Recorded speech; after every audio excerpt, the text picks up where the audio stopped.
My dear students, welcome to Mathological. In this session, we'll discuss the special conditions for a triangle to be a obtuse angle triangle or acute angle triangle or right angle triangle. Start करते हैं.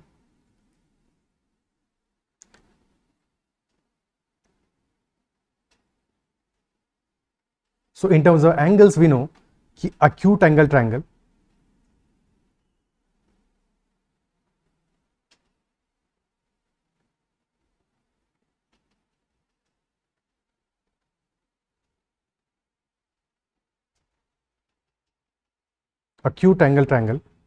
is a triangle with all angles less than 90 degrees. ठीक है, all the angles less than 90 degrees. For right angle triangle,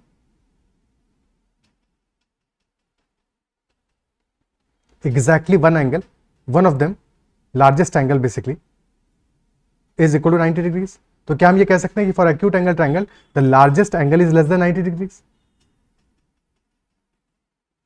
isn't it? And similarly for obtuse angle triangle,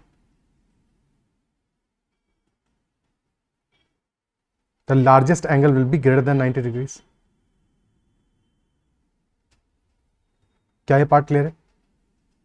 And since sum of the angles in a triangle is 180 degrees, so if largest angle is less than 90, यानी कि largest angle is less than half the sum of the angles.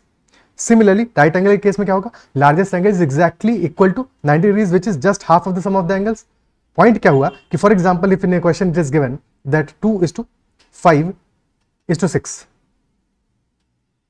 this is ratio of angles. ये हमारा ratio of angles है, तो ये हमारा कौन सा ट्रायंगल होगा? अब एक अप्रोच तो ये है 2 + 5 + 6 रेशियो में गिवन है, 2 + 5 + 6 टोटल हमारा कितना हो गया? 13 यूनिट्स. तो this 13 units should be equal to 180. अब यहां से 1 यूनिट की वैल्यू निकालो, फिर सारे के सारे एंगल्स की वैल्यू निकालो, या फिर लार्जेस्ट की वैल्यू निकालो, या सीधे ही बात को समझ लो, टोटल सम हमारा 13 आ रहा है और largest angle is 6 units which is less than half. 13 का हाफ कितना है? 13 हमारा 180 के बराबर है, तो इसका half 6.5 will be equal to 90 degrees. 6.5 units will be equal to 90 degrees और लार्जेस्ट एंगल हमारा 6 यूनिट्स है, यानी कि this is less than 90 degrees. और अगर लार्जेस्ट एंगल लेस देन 90 है तो एक्यूट एंगल ट्रायंगल होगा. एंगल की वैल्यू क्या, इससे क्या फर्क पड़ता है? एक्यूट एंगल ट्रायंगल होगा. अब एग्जैक्ट वैल्यूज निकालने की जरूरत नहीं है. क्या बात क्लियर है? तो for acute angle triangle even the largest angle will be less than half the sum of angles, यानी कि less than 90. For right angle triangle, largest angle will be 90, or for obtuse angle triangle, largest angle will be greater than 90 degrees. That is first condition for angles. Now coming to side lengths. So we know for a right angle triangle, if side lengths are A, B and C is the hypotenuse, so C is the largest side, and this angle is 90 degrees, so C is the largest side. तो largest side का square, C square is equal to A square plus B square for a right angle triangle. ठीक है, अगर हम largest side को late us से angle को थोड़ा सा टिल्ट करें, थोड़ा डिक्रीज करते हैं, so if we decrease the angle by a bit, तो क्या होगा? Largest side will also decrease. And if we keep A and B constant, B तो फिक्स है, ए को भी कांस्टेंट ही रखें, तो लार्जेस्ट साइड हमारा डिक्रीज करेगा, इजंट इट सो? तो अगर इनिशियल केस में राइट एंगल के केस में C square was equal to A square plus B square, जैसे ही तुम डिक्रीज करोगे, ए स्क्वायर प्लस बी स्क्वायर तो कांस्टेंट है, ए और बी को हमने सेम रखा है, बट एंगल को डिक्रीज करोगे तो सी हमारा डिक्रीज हो जाएगा. So in the new conditions, ठीक है, राइट एंगल में तो ये ठीक है, but in the new conditions c dash let us say is the length now, तो c dash square will be less than A square plus B square. क्या ये बात अप्रिशिएट कर पा रहे हो? ठीक है, so if this is the largest side still, तो लार्जेस्ट साइड का square for an acute angle triangle will be less than a square plus b square. And similarly, if we increase the angle by a bit, then in that case c double dash अगर हमारा बन जाता है और angle क्या हो जाएगा? Angle will be greater than 90 degrees. ठीक है, so now the angle will be obtuse angle. c double dash square will be greater than a square plus b square because in this case our largest side will increase. अगर a और b को constant रख रहे हैं तो largest side हमारा increase हो जाएगा. So this is basically the condition for obtuse angle triangle. क्या ये पार्ट क्लियर है कि c square will be equal to a square plus b square, c square where c is the largest side for a right angle triangle, c dash square will be less than a square plus b square, largest side का square will be less than a square plus b square, other sides का square से सम के, because acute angle triangle है और obtuse में largest side का square will be greater than squares of the other side lengths का square. Sum of other side length का square. Clear है? इस कंडीशन को स्पेसिफिकली लिखते हैं। So for right angle triangle c square is equal to A square plus B square.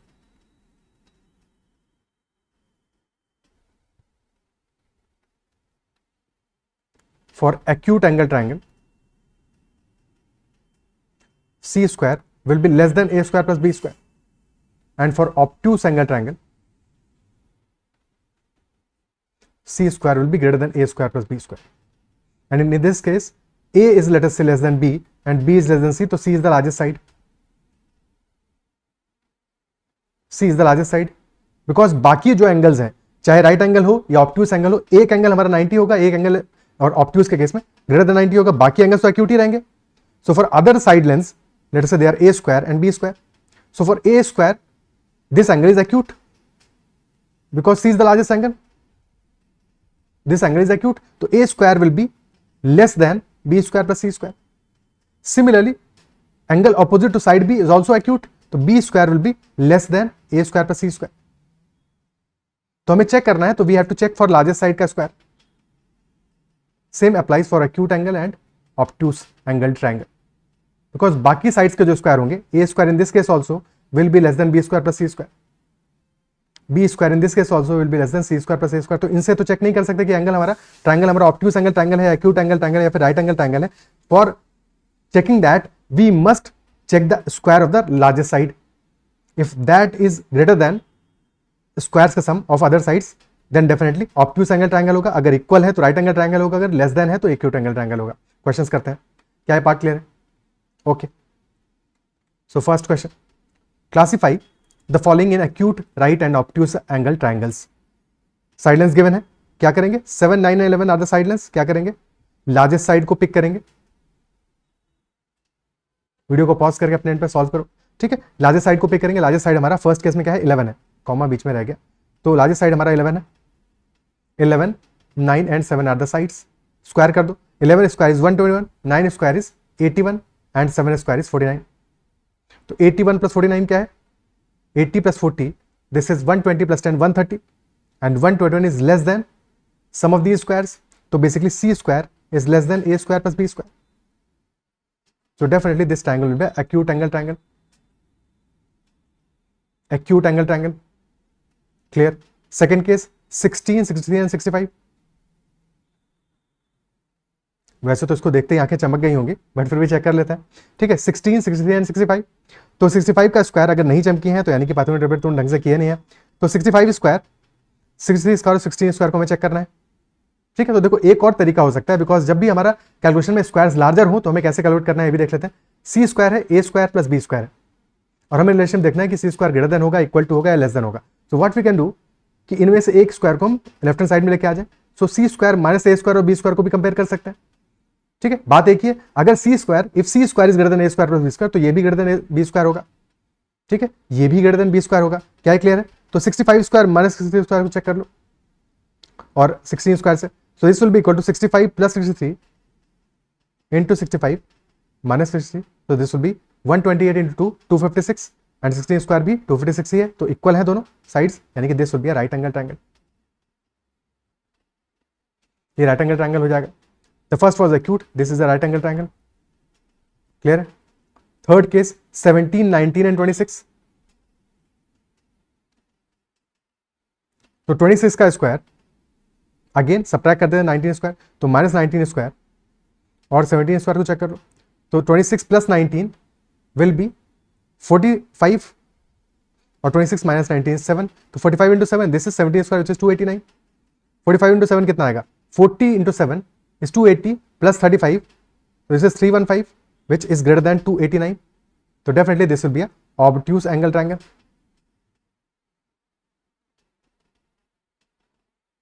This will be obtuse angle triangle. क्या ये part clear है? ठीक है, नेक्स्ट क्वेश्चन करते हैं.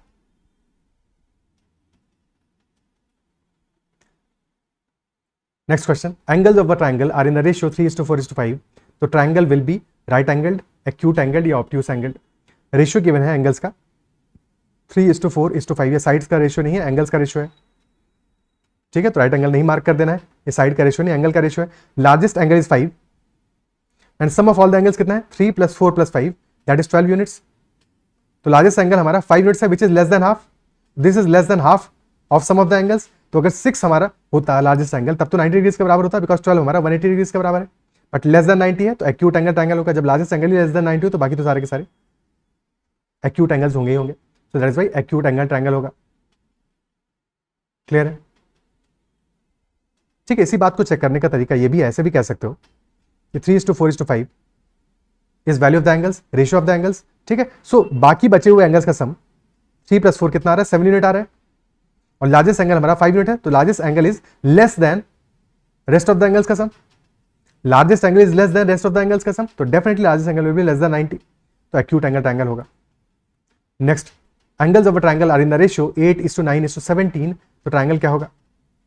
जो लॉजिक हमने लास्ट में देखा 8:9:17, तो लार्जेस्ट एंगल हमारा 17 यूनिट्स है और बचे हुए एंगल्स का सम क्या है 8 + 9 इज ऑल्सो 17, तो दीज टू आर इक्वल, यानी कि largest angle is equal to sum of the other two angles, यानी कि largest angle must be equal to 90 degree, तभी तो ऐसा होगा क्योंकि बचे हुए दो एंगल्स का सम भी 90 होगा, तो राइट एंगल आ जाएगा, ऑप्शन ए आ जाएगा। अदरवाइज सम कर लोगे, सम हमारा 34 आ रहा है, largest angle is just half of the sum, तो 90 डिग्रीज होगा। ओके, वैल्यू क्या होगा that is not important, value तो 90 आ ही रहा है, पर एज सच 1 यूनिट का वैल्यू क्या होगा वो निकालने की जरूरत नहीं है, बाकी एंगल्स का वैल्यू निकालने की जरूरत नहीं है, स्ट्रेट अवे चेक करके आंसर कर देना है। Next question, sides of a triangle are 32, 48 and 64, तो triangle will be what? Right, acute और ऑब्ट्यूज। साइड्स की वैल्यूज गिवन है 32, 48 एंड 64, तो side values are quite large. अब इनका स्क्वायर निकालने से बेटर है क्योंकि यहाँ पे हमें कॉमन फैक्टर दिख रहा है, 16 इज अ कॉमन फैक्टर, तो 16 को कॉमन निकाल लो सब में से, बिकॉज आंसर तो 16 पे डिपेंड नहीं करेगा, 16 को हटा लो क्योंकि कॉमन है 16 सब में, तो 16 × 2 अदर वैल्यू 16 × 3 अदर इज 16 × 4, तो 2, 3 and 4।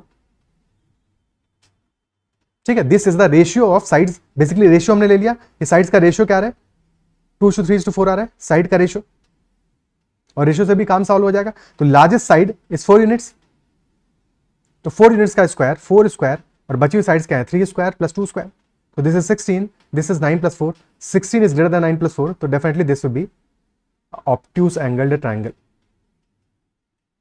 this will be obtuse angled triangle, option C. Okay, next question, if a triangle has sides a square, b square and c square, then the triangle with side lengths a, b and c would be what?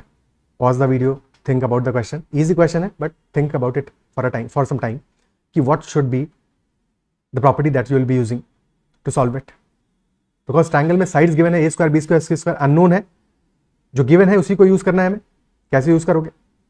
तो sides of a triangle are a square, b square and c square, and we need to find out triangle with side length a, b and c। सबसे पहले तो ये पता होना चाहिए which is the largest side, isn't it so, और फिर हम चेक करेंगे अगर लार्ज साइड लेटर से c होता तो c square and a square + b square relationship check करते कि weather this is greater than, equal to और less than for the largest side. Okay, हमें गिवन ये है कि एक ट्रायंगल है जिसके की साइड्स हैं a square, b square and c square, so if already a triangle exist with the sides a square, b square and c square, then that triangle must be following, यानी कि a square, b square and c square must be following triangle inequality, triangle inequality को follow कर रहे होंगे।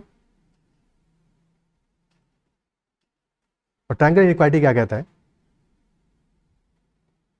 It says that length of a side, let us say that is a square, because a square, b square, c square length है हमारी sides triangle की, so length of a side should be less than sum of other two sides, यानी कि b square plus c square से, it should be less than that,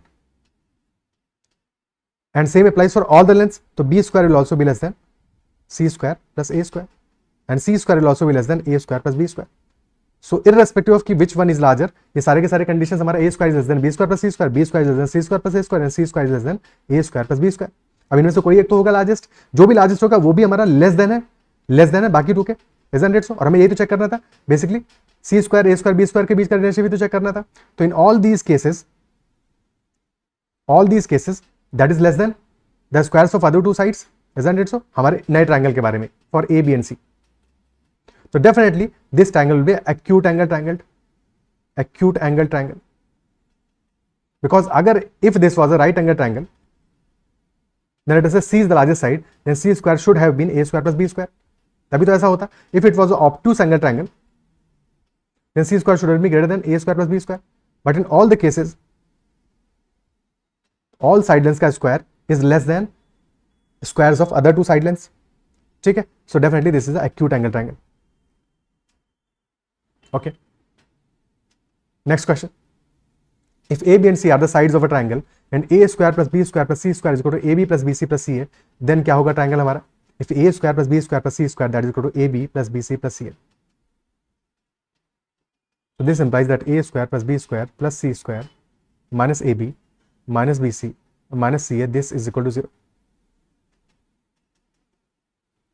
And this basically implies that a should be equal to b should be equal to c. कैसे imply करता है? Multiply कर दो इसको 2 से. Multiply this by 2.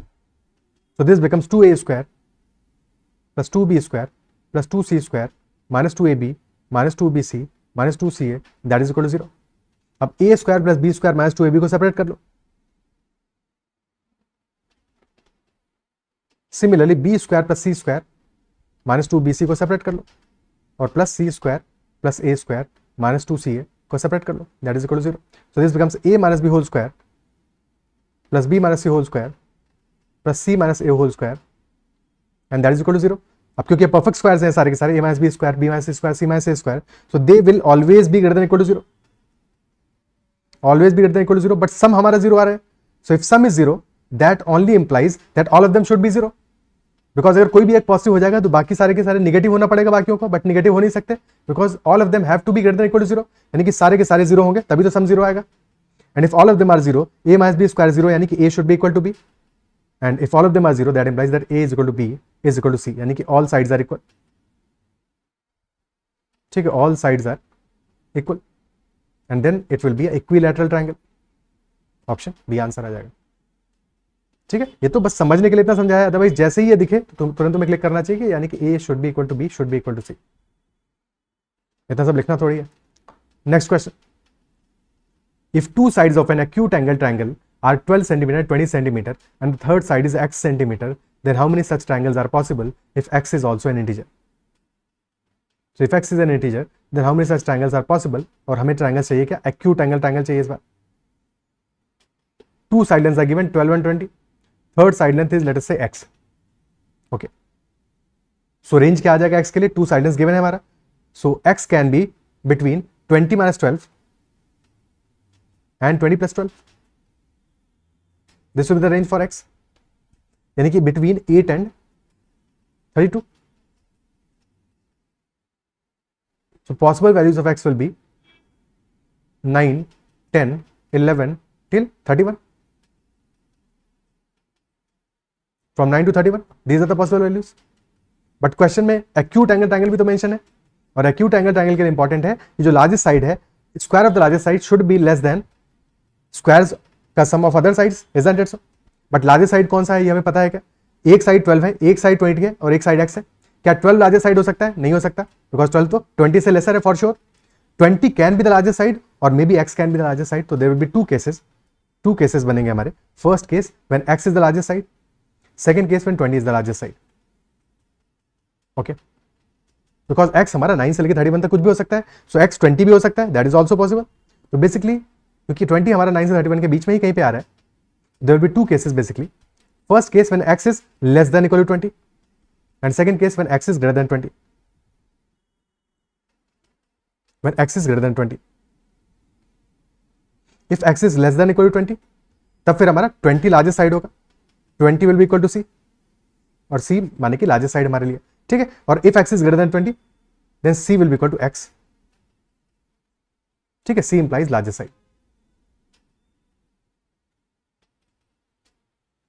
Okay, apply करते हैं इनइक्वालिटी. तो एक्यूट एंगल ट्रायंगल चाहिए तो C square should be less than A square plus B square.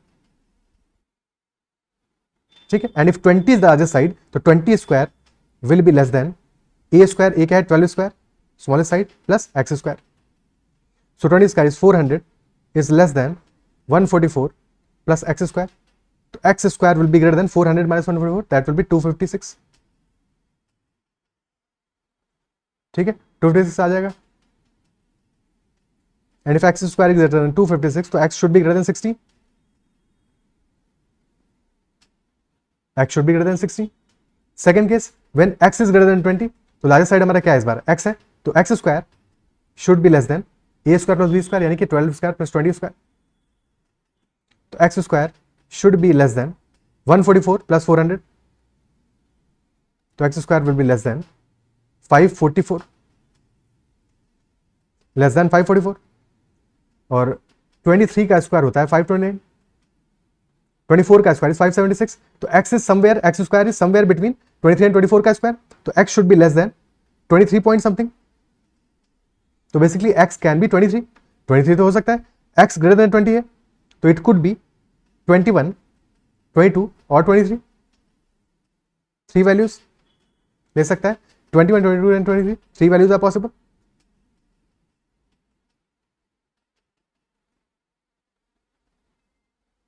क्या ये बात क्लियर है? ठीक है, ओके.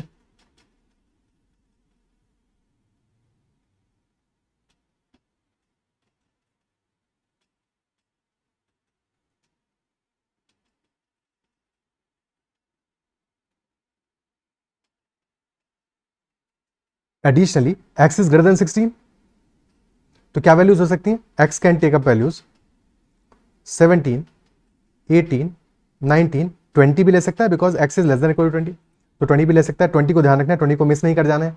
क्या ये क्लियर है? ठीक है, ओके. सो क्या आंसर आ जाएगा हमारा?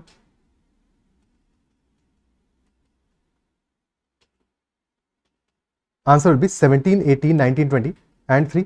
तो 4 प्लस 3 7 वैल्यूज.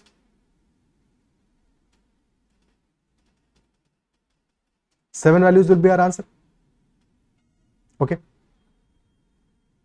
ठीक है. एक्यूट एंगल ट्रायंगल तो 60 तो लेगा नहीं, तो डेफिनेटली 4 प्लस 3 7 वैल्यूज हो जाएगा हमारा फ्रॉम 17 टू 23. नेक्स्ट क्वेश्चन करते हैं.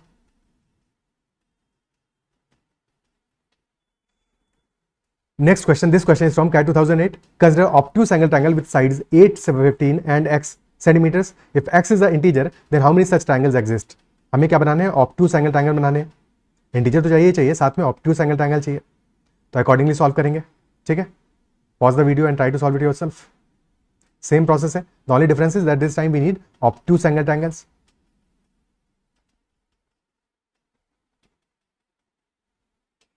सो लार्जेस्ट साइड 15 हो सकता है और इट कुड बी x. 8 तो नहीं हो सकता. और x के लिए रेंज निकाल लेते हैं सबसे पहले. x will be between 15 minus 8 and 15 plus 8. So x can be between 7 and 23. तो x can be equal to 8, 9, 10 till 22, from 8 to 22. Okay, but या तो 15 लार्जेस्ट साइड होगा या फिर x लार्जेस्ट साइड होगा, और 15 हमारा 8 से 22 के बीच में ही लाई कर रहा है कहीं पे. ठीक है, so there will be 2 cases. First case when x is less than equal to 15. Second case when x is greater than 15. So if x is less than equal to 15, तो c क्या हो जाएगा? c will be equal to 15, largest side will be equal to 15. c यानी कि largest side. And if x is greater than 15, then largest side will be equal to x. And this time हमें चाहिए obtuse angle triangle, यानी कि largest side का square c square should be greater than a square plus b square. तो in the first case 15 square should be greater than a, यानी कि 8 square plus x square. So x square should be less than 15 square minus 8 square. 15 square minus 8 square यानी कि 225 minus 64. सो x square less than 161 आ गया. x should be less than what value? 13 square is 169, 12 square is 144, तो यानी कि 161 हमारा 12.5 के आसपास का कोई वैल्यू होगा. क्या वैल्यू है वो इंपॉर्टेंट नहीं है. x should be less than 12.5 something, what ever the value is. ठीक है, but x should be less than 12.5 का मतलब क्या हुआ? x क्योंकि इंटीजर होना है, तो x हमारा 8 हो सकता है. x can be equal to 9, क्योंकि 8 या उससे बड़ी वैल्यूज पॉसिबल है. So x can be equal to 8, can be equal to 9, can be 10, can be 11, can be 12, but 13 तो नहीं हो सकता. यानी कि 8 से लेकर 12 तक की वैल्यूज लेंगे हम. 5 वैल्यूज आर देयर. ठीक है, 5 values are there. Second part is that x is greater than 15, तो x हमारा लार्जेस्ट वैल्यू है, तो x square will be greater than the other sides का स्क्वायर का सम, यानी 8 स्क्वायर प्लस 15 स्क्वायर, तो x square will be greater than 225 plus 64 289, तो x should be greater than 17, x should be greater than 17। तो क्या value जा सकता है, 17 से बड़ा होना है, यानी कि x can be equal to 18, 19, 20, 21, 22, 23 तो नहीं हो सकता। So these are again 5 possible values. तो टोटल वैल्यूज कितना हो गया, 8, 9, 10, 11, 12 एंड 18, 19, 20, 21, 22, यानी कि total 10 possible values are there. Option C will be our answer, 10 possible values. क्या ये क्लियर है? 10 values will be the answer. Okay, simple. अब देखो एक्यूट वाले में थोड़ा सा ध्यान रखना था, बिकॉज वहां पे एक वैल्यू हमारी मिस हो सकती थी, व्हेन x इज इक्वल 20, उसको मिस कर सकते थे, बिकॉज वैल्यूज हमारी कॉन्टिन्यूएशन में आ रही है 17, 18, 19, 20, 21, 22, 23, तो वहां पे डायरेक्टली रेंज भी ले सकते हो पूरा कि x is greater than 16 and x is less than 23, तो 16 से बड़ी और 23 से छोटी सारी की सारी वैल्यूज हमारी सेटिस्फाई कर रही हैं। All the values of x between that are greater than 16 and less than 23 are satisfying the condition. तो सारी की सारी वैल्यूज 17, 18, 19, 20, 21, 22, 23 सबको एक साथ ले सकते हो। और यहाँ पे दो डिसजॉइंटेड सेट्स हैं हमारे, पहले सेट में आ रहा है 8 से लेकर 12 तक की वैल्यूज और सेकंड सेट में आ रहा है 18 से लेकर 22 तक का। तो यहाँ पे तो सेपरेट कैलकुलेशन है, तो वैल्यू मिस होने का कोई चांस नहीं है, कोई दिक्कत नहीं है। वहाँ पे ये चीज़ ध्यान रखना है कि जो बाउंड्री है जहाँ पे हम एक्स को डिफाइन कर रहे हैं, ठीक है, वहाँ पे उस वैल्यू को जरूर लेना है या कंसिडर करना है, या फिर सबको कॉन्टिन्यूएशन में ले लेना है, जैसे भी कंफर्टेबल फील करो, ठीक है, क्योंकि ये छोटी छोटी चीज़ें जहाँ पे गलतियाँ होने का स्कोप रहता है। नेक्स्ट क्वेश्चन करते हैं। The number of acute angle triangles whose sides are 3 consecutive positive integers and whose perimeter is at most 100. So कितने ऐसे acute angle triangles होंगे whose sides are 3 consecutive positive integers and perimeter is at most 100? Try करो। acute angle triangle चाहिए, sides are 3 consecutive positive integers, तो sides क्या हो सकते हैं? They can be a plus 1 and a plus 2. Perimeter is eight most 100, तो perimeter क्या आ जाएगा, क्या आ जाएगा पेरीमीटर हमारा? देखो एक काम और कर सकते हो कि एपी में मान रहे हो एक तरह से नंबर्स को, तो a माइनस 1 a प्लस 1 भी कर सकते हो, हालांकि दोनों से कोई फर्क नहीं पड़ेगा। a माइनस 1 a प्लस 1 मान लिया, और पेरीमीटर हमारा क्या आ जाएगा, perimeter will sum of all these 3 sides, तो यानी कि 3a, तो 3a should be less than equal to 100, this will be our perimeter, because at most 100 लिखा है, यानी कि 100 हो सकता है, 100 होना पॉसिबल है, बट क्या हो पाएगा, क्योंकि हमारी side length should be integers, तो 3a is less than equal to 100, यानी कि a should be less than equal to 100/3 which is 13.33। तो मैक्सिमम वैल्यू ऑफ a क्या हो सकता है, maximum value of a can be 33, because 33.33 तो नहीं हो सकता, इंटीजर होना है, so maximum value of a will B 33, ठीक है। मिनिमम निकाल लेते हैं अब, मिनिमम कैसे निकलेगा, इस कंडीशन से, because these 3 are sides of a triangle, sides of a triangle, तो largest side a plus 1 should be less than a minus 1 plus a, यानी कि a plus 1 should be less than 2a minus 1, ठीक है। So a will be greater than 2, ये condition आ गया, a should be greater than 2, 2 से बड़ा होना है और 33 या उससे छोटा होना है, बट एडिशनल कंडीशन है triangle should also be acute angle triangle,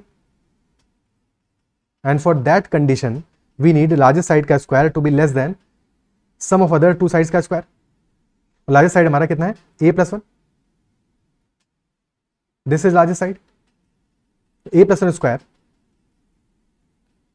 should be less than a square plus a minus 1 square, so a square plus 2a plus 1 is less than a square plus a square minus 2a plus 1, so a square से a square तो cancel out हो जाएगा, a square बचा रह जाएगा, सो this will B a square minus 2a plus 1, और बाकी सबको भी एक साइड में लेके आ जाओ, तो minus 2a minus 1 is greater then 0, so this becomes a square minus 4a और प्लस 1 माइनस 1, तो वो भी कैंसिल आउट हो रहा है, तो this is greater then 0 which implies that a into a minus 4 this is greater than 0, a into a minus 4 greater than 0 है, clear है। तो if a into a minus 4 is greater than 0, यानी critical points हमारे क्या आ जाएंगे, 0 and 4, positive होना है तो या तो 0 से छोटा हो या 4 से बड़ा हो, डेफिनेटली 4 से बड़ी वैल्यूज लेंगे, इक्वल टू 4 पे 0 होगा, इक्वल टू 4 पे 0 होगा और 0 होने पे राइट एंगल ट्रायंगल हो जाएगा, जो कि हमें चाहिए नहीं है. So that is why all the values that are greater than 4 and less than equal to 33.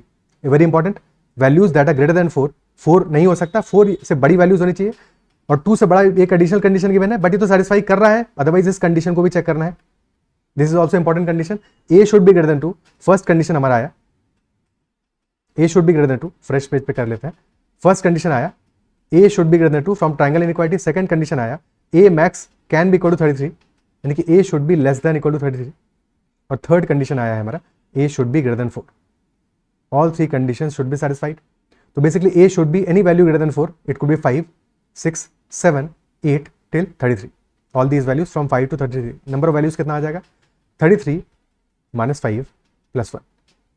So 28 plus 1, 29 values are there. Option B will be the answer. 29 values will be satisfying the given conditions. तो answer हमारा आ जाएगा equal to 29. क्या ये clear है?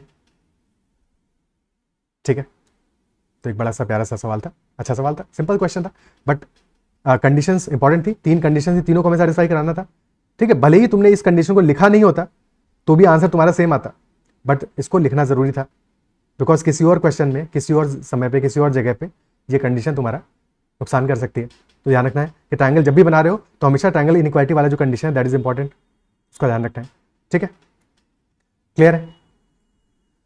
So that's all in this session. इतना ही रखते हैं and I believe जो भी हमने डिस्कस किया वो समझ में आएगा और कहीं भी कोई डाउट नहीं रहा होगा. If there is any doubt whatsoever make sure to write that in comment. ठीक है, और अगर तुम्हें सेशन अच्छा लगा है तो भी कमेंट में मेंशन कर सकते हो. Give your feedback. That's all, bye bye, take care.